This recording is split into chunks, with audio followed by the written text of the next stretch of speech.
Hi friends, welcome to our channel. ఫిబ్రవరి మొదటి రోజు తెలుగు రాష్ట్రాల ప్రజలకు వాతావరణ శాఖ షాకింగ్ అప్డేట్ ఇచ్చింది. చలికాలం ఇంకా ముగియక ముందే వేసవి సెగలు మొదలయ్యాయి. అసలు ఈ ఏడాది ఎండలు ఎంత త్వరగా ఎందుకు వస్తున్నాయి, అలాగే ఎందుకు పెరుగుతున్నాయి, వచ్చే 7 రోజుల్లో ఏపీ తెలంగాణ పరిస్థితి ఎలా ఉండబోతుంది, వాతావరణ శాఖ జారీ చేసిన హై అలర్ట్ ఏంటి, ఈ వివరాలన్నీ ఈ వీడియోలో స్టెప్ బై స్టెప్ తెలుసుకుందాం. వీడియోని స్కిప్ చేయకుండా చివరి వరకు చూడండి. టాపిక్లోకి వస్తే, సాధారణంగా మార్చిలో మొదలవలసిన ఎండలు ఈసారి ఫిబ్రవరి నుండే ప్రభావం చూపుతున్నాయి.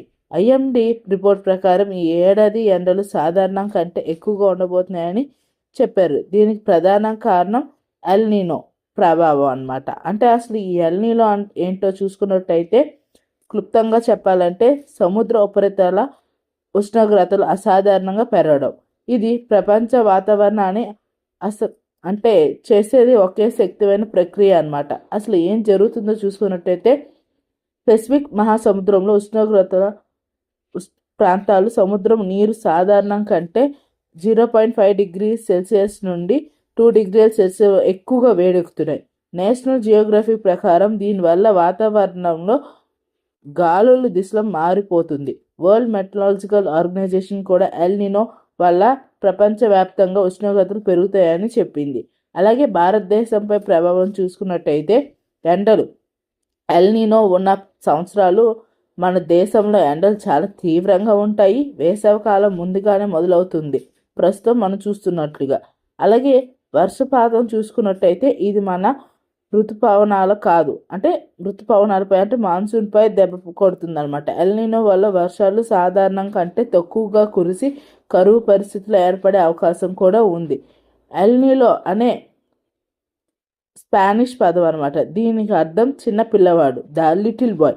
దక్షిణ అమెరికా తీరంలో మత్స్యకారులు క్రిస్మస్ సమయంలో సముద్ర వేడెక్కడానికి గమనించి దీనికి ఈ పేరు పెట్టారు. ఈ ఏడాది అంటే ప్రస్తుత పరిస్థితి మనం చూసుకున్నట్టయితే, ఈ ఏడాది 2026లో ఎల్ నీనో ప్రభావం బలంగా ఉండడం వల్ల ఫిబ్రవరి నుండి ఎండలు మొదలవుతాయని వాతావరణ శాఖ ఐఎండీ హెచ్చరించింది. దీన్ని బట్టి మీరు చూసుకున్న ఎల్ నీనో అంటే సముద్రం జ్వరం రావడం లాంటిది. ఈ వేడి వల్ల భూమిపై ఎండలు పెరిగి వర్షాలు తగ్గుతాయి అన్నమాట. ఈ సంవత్సరంలో వర్షంలో కొంచెం తగ్గే ఛాన్స్ కూడా కనపడుతుంది మీరు చూసుకున్నట్టయితే. అలాగే పగటి ఉష్ణోగ్రతలు ఇప్పటికే 33 డిగ్రీల సెల్సియస్ దాటుతున్నాయి. అంటే మనం అధికారిక వేసవి కాలంలో అడుగు పెట్టేశాం. వచ్చే వారం రోజులు ఎక్కడ వర్ష సూచన లేదు. ఆకాశం పూర్తిగా నిర్మలంగా ఉంటుంది. అలాగే చూసుకున్నట్టయితే, మధ్యాహ్నం ఎండలు మండుతున్నా ఉదయం రాత్రులు మాత్రం పొగమంచు విడవడం లేదు. ఆంధ్రప్రదేశ్లోని శ్రీకాకుళం, విజయనగరం, ఏలూరు మరియు పశ్చిమ గోదావరి జిల్లాల్లో దట్టమైన పొగమంచు కురుస్తుంది. గాలిలో తేమ శాతం 95%కి చేరడంతో విజిబిలిటీ చాలా తక్కువగా ఉంటుంది.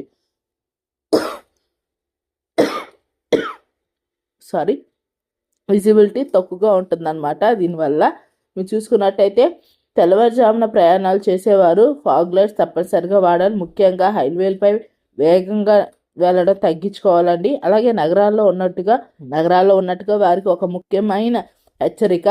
ప్రస్తుతం హైదరాబాద్లో గాలి నాణ్యత 186కి పడిపోయింది. మంచు వల్ల గాలిలోని ధూళి కణాలు భూమికి దగ్గరగా పెరుగుతున్నాయి. దీనివల్ల స్మాగ్ ఎక్కువగా ఏర్పడిపోతుంది. ఇది శ్వాసకోశ సమస్యలు ఉన్న వారికి చాలా ప్రమాదకరం. పగలు ఎండ, రాత్రి చలి ఉండడం వల్ల వైరల్ జ్వరాలు వచ్చే ఛాన్స్ ఉంది. అందుకే వీలైనంత ఎక్కువ నీరు తాగుతూ ఉండండి. బాడీని హైడ్రేట్గా ఉంచుకోండి. అలాగే ఇక రైతు సోదరులకు విషయానికి వస్తే, ఉష్ణోగ్రతలు పెరగడం వల్ల రబ్బీ పంటలపై ప్రభావం పడే అవకాశం కూడా ఉంది. గోధుమ, మిర్చి మరియు ధాన్యం కోత దశలో ఉన్నాయి కాబట్టి జాగ్రత్తలు తీసుకోవాలి. ఎండ తీవ్రత వల్ల తేమ త్వరగా ఆరిపోతుంది కాబట్టి పంటలకు తగిన సమయంలో నీటి తడులు అందించాలని వ్యవసాయ అధికారులు సూచిస్తున్నారు. అలాగే మొత్తంగా చూస్తే ఈ ఫిబ్రవరి ఎండలు ముదురుతాయి అని స్పష్టంగా తెలుస్తుంది. మీ ప్రాంతంలో ఈరోజు ఎండ తీవ్రత ఎలా ఉందో కింద కామెంట్ చేయండి. మరిన్ని తాజా వాతావరణ అప్డేట్ కోసం మన ఛానల్ని సబ్స్క్రైబ్ చేసుకోండి. ఈ వీడియో మీ మిత్రులకు షేర్ చేయండి.